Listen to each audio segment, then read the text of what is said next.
எனக்கு விதித்த விதிகள் என்றால் நான் என்ன செய்வேன்? ரத்தின சிம்மாசனத்தில் ராஜ்யத்தை ஆண்ட மன்னன் செத்தவிடம் சுடராகுமா? இறைவா திருவுள்ளம் இருவாகுமா? இறைவா திருவுள்ளம் இருவாகுமா?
இருக்கிறார்கள். நன்றி, நன்றி வந்த வணக்கம். எஜமானுக்கு சொல்லணும் எங்க இருக்கிறது இவை அதை ஒரு வெளிச்சம் தருகிறது. அதான் மயான மண்டலைக்கு அந்த பதிவார் வீட்டத்தில் அப்படி பெட்டி தெரிந்தேன்.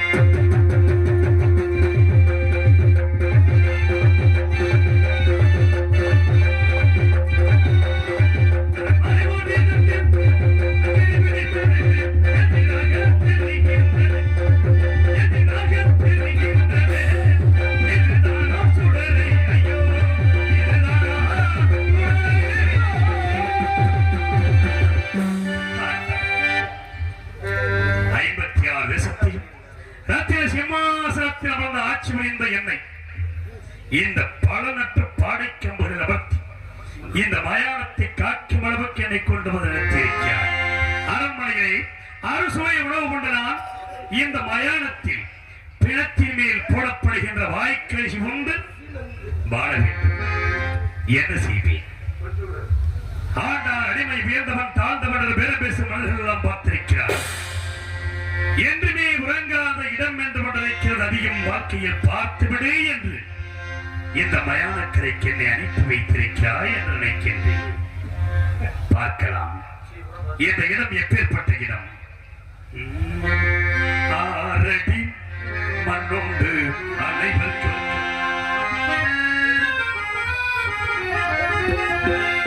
ஆரடி மண்ணொன்று அனைவருக்கும்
சார்பாக ரூபாய் 20 அன்பளிப்பாக வழங்கியிருக்கிறார்கள்.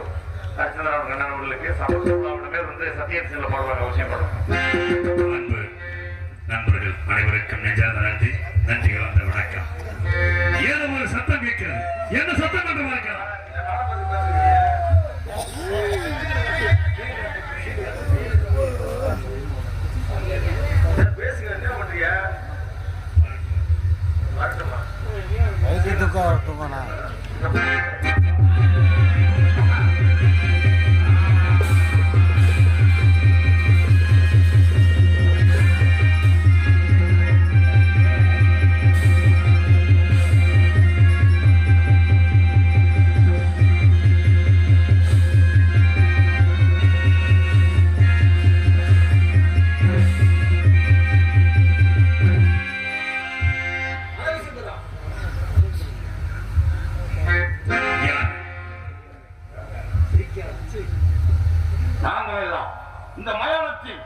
எத்தனையோ ஆண்டுகளாக பேயாக பிசாசாக அழைந்து கொண்டிருக்கிறோம்.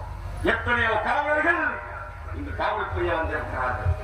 எங்களை பார்த்துவிட்டு பயந்து ஓடியவர்கள் எத்தனை பேர். அதற்கு இந்த உருவத்தை பார்த்து இரவிலே மாண்டு மடிந்தவர் கூட எத்தனை பேர். ஆனால் நீ இங்கு காவலுக்கு வந்தால் அனுதினமும் சிவனே சிவனே என்று அழுது புலம்பிக் கொண்டிருக்கிறார். பேய்களாகிய நாங்கள் கூட்டம் கூட்டமாக உங்களை எப்படியாவது கடித்து தின்னுவிட வேண்டும் என்று சுற்றி வளைத்து பார்த்து விட்டோம். ஆனால் உன் மீது ஒரு அக்கினி சோலை வீசி பேய்களாக எங்களை இங்கிருந்து ஏன் இந்த மயானத்தில் இப்படி புலம்புகிறாய்? புலம்புவதற்கு காரணம் என்ன? உன் வாழ்க்கை வரலாறுதான் என்ன? என் வரலாற்றை கேட்க வேண்டுமா? என் வரலாற்றை கேட்க வேண்டும் என்றால் இலைகளோடு இலைகளாக மரத்தில் கிளைகள் அமர்ந்து கேளுங்கள். ஏனென்றால் பிறங்களை இங்கே சுட்டரிக்க வருகிறவர்கள் தாங்கள் இத்தகைய தோற்றத்தோடு இருப்பதை கண்டால் அஞ்சி நடுங்கி பிணத்தை போட்டு ஓடிவிடுவார்கள். அதனால் ஏற்படும் இன்னல்களுக்கு நான் எஜமானுக்கு ஆளாக வேண்டியவர். சேர்ந்த மரத்தில் கிளைகள் அமர்ந்து கேளுங்கள். யார் என்று புரியாத எங்களுக்கு நீ யார் என்பதை சொல்வாயானால் உன் வார்த்தையை ஏற்றுக்கொள்ளும் நாங்கள் மரத்தோடு மரமாக இலையோடு இலையாக தாயாக பூவாக நாங்கள் மறைந்திருக்கிறோம். யார் என்பதை எத்தனையோ சிந்தனைகள் மனதெல்லாம் இருக்கின்றது. இறைவன் அந்த பேய்களை பற்றி எங்களை கேட்க வைத்திருக்கிறான். பேய்களுக்கு தான் எங்களையும் சொல்ல வேண்டியது, அதையும் சொல்லுகிறேன்.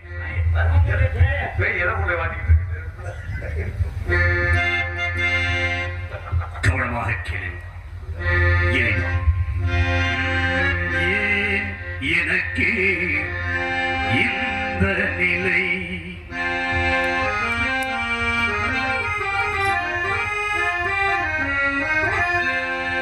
ஏன் எனக்கு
இங்கே வந்த புலம்புவதையும் எடுத்து கூற வேண்டும்.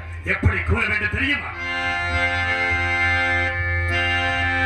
ஆகாய வீதியிலே பறந்து செல்லும் பறவைகளே, சீர்களிலே போவீரோ அந்த சிவனைத்தான் காண்பீரோ தூது சொல்ல மாட்டீரோ துன்ப கதையை கேட்பீரோ துன்ப கதையை கேட்பீரோ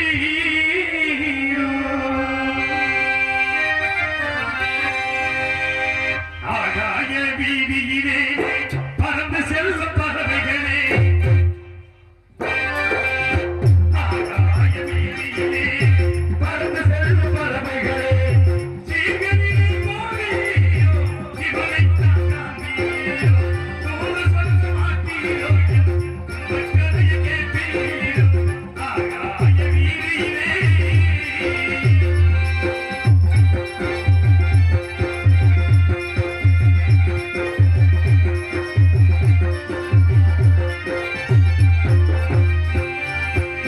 நாய்நரிகள் பேச்சழகே நான் புறமும் சூழ்ந்திருக்க நாய்நரிகள் பேச்சிலே நான் புறமும் சூழ்த்தி நிற்க வாய்மொழம்பி தனிமையிலே அருந்துகிறான் அடிமையிலே வாய்மொழம்பி தனிமையிலே அருந்துகிறான் அடிமையிலே ஆகாய வீதியிலே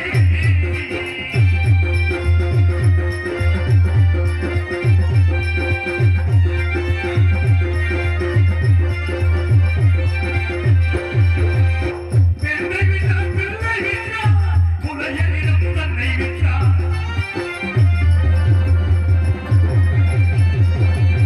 பெண்ணை விட்டால் பிள்ளை விட்டால் புலையனிடம் தன்னை விட்டால் பெருமாளே உன்னையன்றி ஒரு துறையும் இல்லை என்றார் பெருமாளே உன்னையன்றி ஒரு துறையும் இல்லை என்றார் ஆகாய வீதியிலே பறந்து செல்லும் பறவைகளே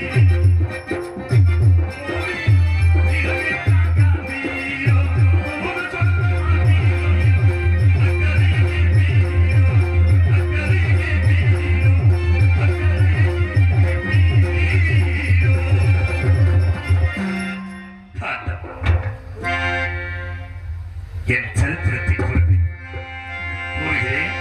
கவனமாக கேளுங்கள்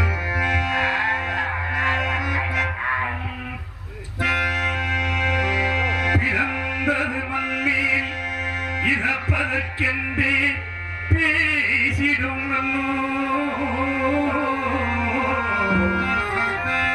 துறந்த சுகமும் துக்கத்துக்கீடான சொல்லும் கண்டே துறந்த சுடமும் துக்கத்துக்கீடான சொல்லும் கண்டே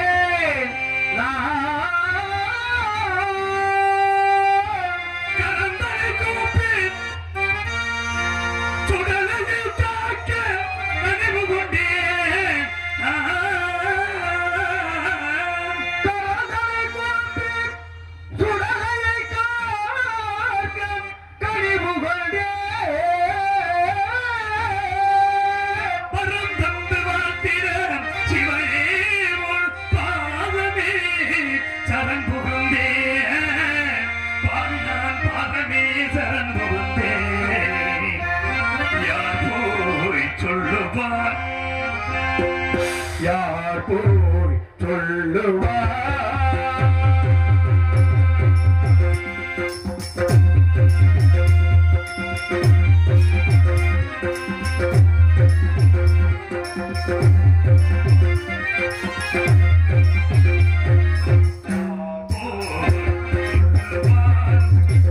இந்த ஏழை பரந்த ஏழை அதனிடம் யார் போய் சொல்லுவார் இந்த வேலை வணங்கும் வேலை அதனிடம் யார் போய் சொல்லுவார்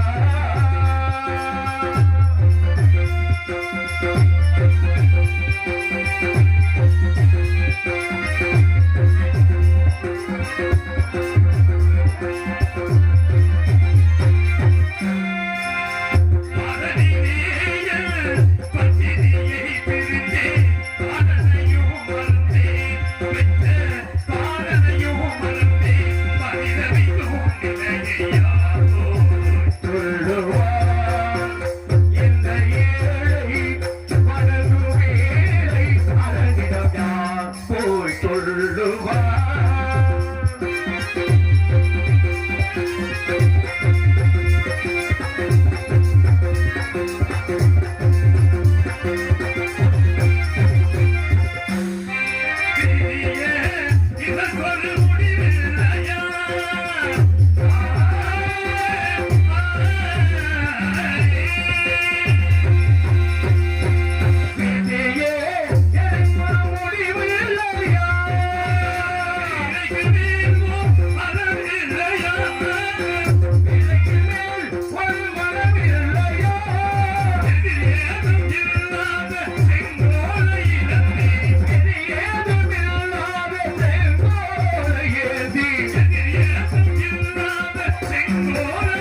இதுதான் நீ செய்த தர்மமா இறைவா?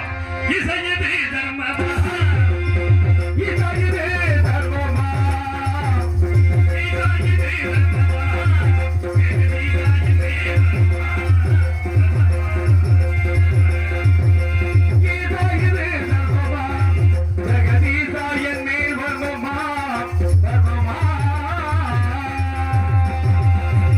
ஆற்றுடன் பறவை வாங்கி பேசிய உடம்பு ஒருவரையோடு தள்ளறுப்புகள் அறி சந்திர பெயர் வல்லல் வல்லுடைய அயல் வல்லல் வந்ததே. எனது ராசாங்கம் ஆட்டது போய், ராஜாங்கம் ஆடது போய், ராசாங்கம் ஆட்டது போய், இப்போ ஈசாங்கம் ஆடவை தாய் தெய்வமே, தெய்வமே. தெய்வமே, தெய்வமே.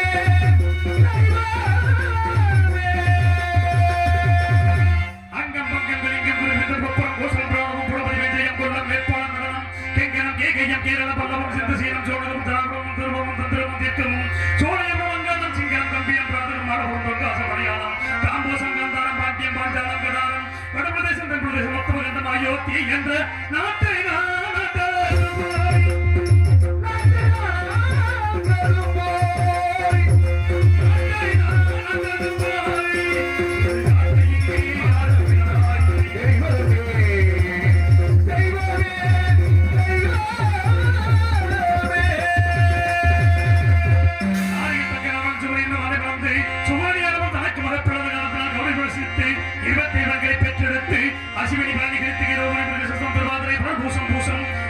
மகம் போன உத்திரம் அஸ்தம் சித்திரை சுபாதி அனுசம் கேட்டை மூலம் தோழம் உத்திரம் சதயம் புறத்தாதி உத்திரத்தாதி ரேவதி என்று நிறுத்தி அமைத்து நால்வரை வேணியும் போல பிரம்மமாக வளர்த்து பெண்கள் தக்க வரும் 16 சந்திரனை வைத்து 27 வகையில் மனம் செய்து கொடுத்து ஏகபோகமாக இல்லறம் விடத்தக்கிறது என்று சந்திர மண்டலம் அழைப்பி வைத்தாரே.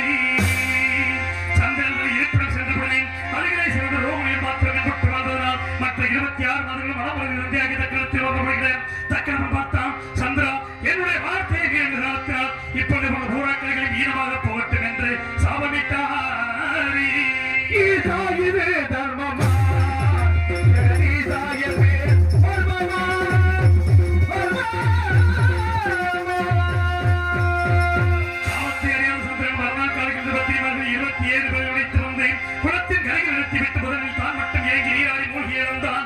மூழ்கி இறந்த சந்திரன் அழகிய பெண்ணுருவாக மாறி கரைக்கு வர பெண்கள் கண்டு மனம் வருந்தி ஸ்ரீமன் நாராயணன் நோக்கி தவம் செய்ய அவத்தர்கள் மகா விஷ்ணுவானவருக்கு வந்து பெண்ணுருவாய் இந்த சந்திரனை பார்த்து அவரிடத்தில் கொஞ்சி பேசி மறைமுகமான சோழை வளர்த்து நிலைத்து போய் கூடிய மகா பாதகனாகிய நான் பிறந்தே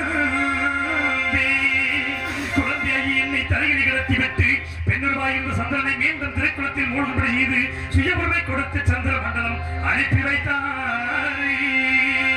ஈசாயிலே தர்மமா, ஜெகதீசா என் மேல் வர்மமா, வர்மமா. அந்த மனத்திலே வசிக்கின்ற கௌதமனை அழைத்து குழந்தையாகி என்னை கொடுத்து இவன் மகா சத்தியவந்தன் தந்தாரம் என்று பிரதானம் வச்சிக்க மாட்டான், மெய்யன்றி பொய் சொல்ல மாட்டான், 56 வருஷத்தையும் ஆளுகின்ற சக்கரவர்த்தியாக வருவான், திருச்சங்கரசன் வெற்றிக்கு வருவான், அவனிடத்தில் இவனை கொடி என்று உத்தரவு செய்து இவன் அறியாகி எனக்கும் இவன் அறியாகி எனக்கும் சந்திரனைக்கும் பிறந்தவனினால் இவனுக்கு அதை சந்திரனுக்கு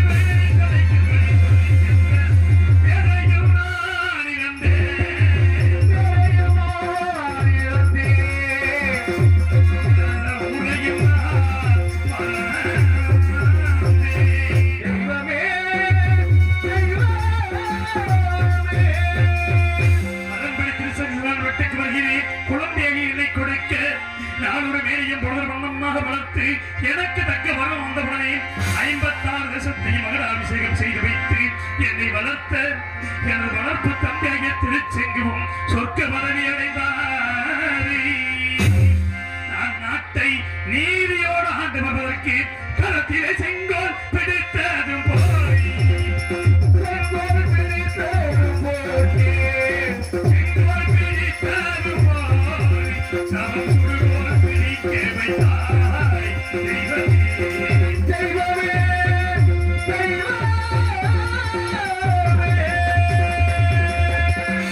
நாட்டை நீதியோடு ஆண்டு வருகிறேன். 2 யாத்திரிவாசிகள் வந்தார்கள்.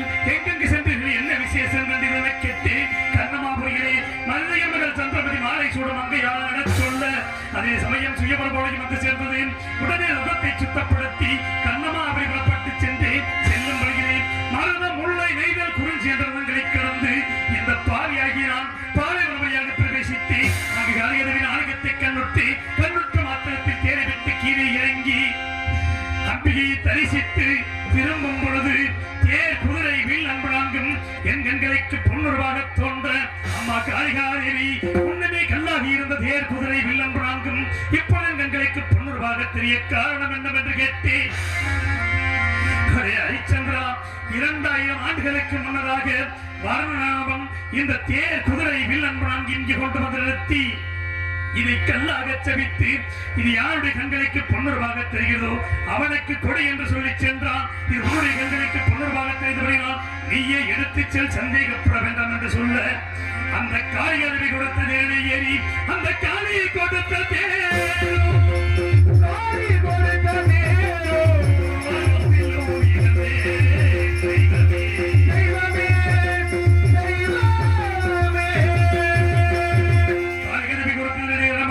சென்று சுயவர மண்டபத்தை இறங்கி எனக்குரிய ஆசனத்தில் அமர்ந்திருந்தே சந்திரபதி அவர்கள் இரு கலத்தை மாலை ஏந்தி என் முன் நோக்கி வர அவர் கலத்தின் மாங்கையும் பலீர் பலீர் பலீர் உடனே எனக்கு கோபம் வந்து மனிதய மன்னனை அழைத்து அண்ணா ஏற்கனவே திருமணம் முடித்து கொடுத்த எம்மாதுக்கு மீண்டும் சுயவரம் வைத்திருப்பது எங்களை எல்லாம் அவமானப்படுத்தவா என்று கேட்டேன்.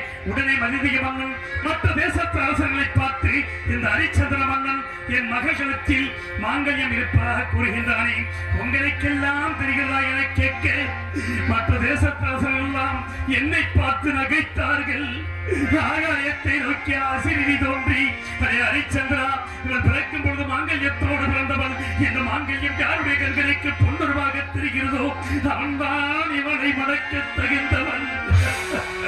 என்னுடைய கண்களுக்கு பொன்னுருவாக தெரிந்தபடியினால் நீயே மனம் செய்தவர் என்று சொல்ல நான் ஆனந்த சந்தோஷத்தோடு சந்திரனையை மாலை சூடி கோசல நட்புகளுக்கு சென்று நாங்கள் சந்தோஷமாக வாழ்ந்த காலத்தில் எனக்கோ ஆண்மகனை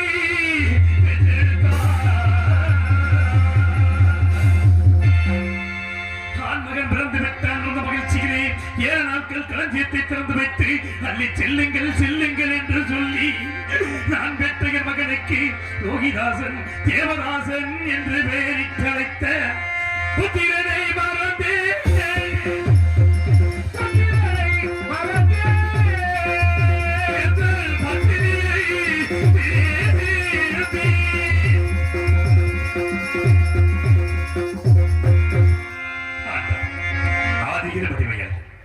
ஜாதியிலும் அடிமையாக பாதினாலே அடிமையாகி மயானத்திலே வந்த பரிதவிக்கு முடிவை கொடுத்து விட்டாயே இறைவா. ஆதியிலும் அடிமையெல்லாம்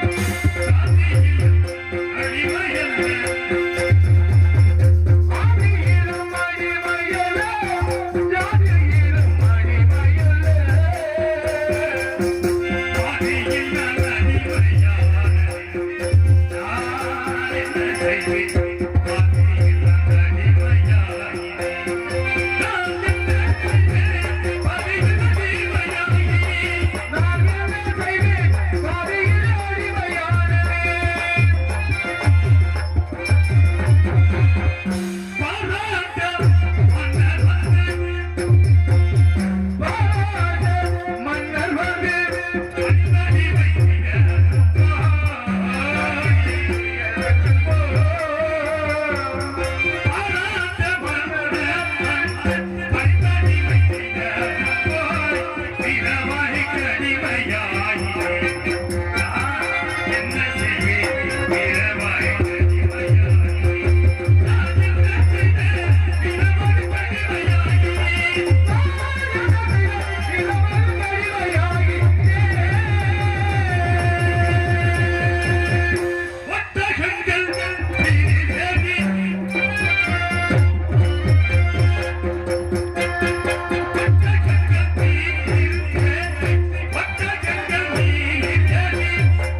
உங்களுடைய வரலாற்றுகளை கேட்ட நாங்கள் சாபம் மோட்சமடைந்து எத்தனையோ ஆண்டுகளாக பேய்களாக அலைந்த நாங்கள் உங்களுடைய வாழ்க்கை வரலாறை கேட்டு சாப மோட்சம் நீங்கி நல்ல மோட்சம் அடைந்து விட்டோம் ஐயா. அதுபோல உன் கதையை பார்ப்பவர்களும் அருகில் இருந்து காதால் கேட்பவர்களும் உன் சரித்திரத்தை நடத்தும் இந்த ஊர் மக்களும் நிச்சயமாக அவர் வாழ்நாளிலே நல்ல மோட்சம் அடைவார்கள். உன் சத்தியமே ஜெயம். சத்தியமே சத்தியம். சத்தியத்தி இங்கு வந்ததிலிருந்து உன்னை வந்து விட்டாயா? என் நினைவுக்கு கொண்டு வந்து விட்டாய். நான் கொண்ட சத்தியம் உண்மை என்றால் எனது அரண்மனை சத்தியத்தை ஒரு முறையாவது காண வேண்டும். எப்படி காண்பேன்? இந்த மயானத்திற்கு அவன் வருவதற்கு என்ன இருக்கிறது? எப்படி காணப்போகிறேன்? கண்கள் இரண்டும் என்று உன்னை கண்டே